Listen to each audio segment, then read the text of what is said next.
جب آپ کچھ نہیں کرتے سب ٹھیک ہوتا ہے، لیکن جیسے ہی آپ آگے بڑھنے لگتے ہیں سب بدل کیوں جاتا ہے؟ خیر میں آپ کو بتاتی ہوں، کبھی کبھی زندگی کا سب سے مشکل لمحہ وہ نہیں ہوتا جب آپ گر جاتے ہیں، بلکہ وہ ہوتا ہے جب آپ دوبارہ اٹھنے کا فیصلہ کرتے ہیں۔ ایک دن ایک خیال آیا، کچھ نیا کرنے کا، خود کو بدلنے کا، اپنی پہچان بنانے کا۔ جب یہ بات لوگوں تک پہنچی، کچھ چہروں پر خوشی تھی، دعائیں تھیں، اور کچھ چہرے ایسے تھے جیسے کوئی خاموش سا ماتم چھا گیا ہو۔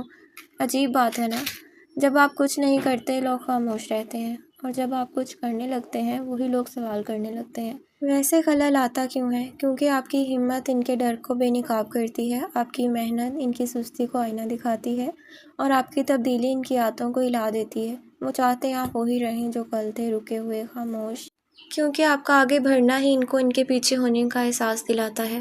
یاد رکھیں، لوگوں کا اعتراض نہیں، آپ کا یقین آپ کی پہچان بنتا ہے۔ جب آپ سچ میں اٹھ جاتے ہیں تو دنیا کو ماننا ہی پڑتا ہے۔ اگر آپ بھی کچھ نیا شروع کرنے جا رہے ہیں تو یہ ویڈیو سیو کریں اور خود پر یقین رکھیں۔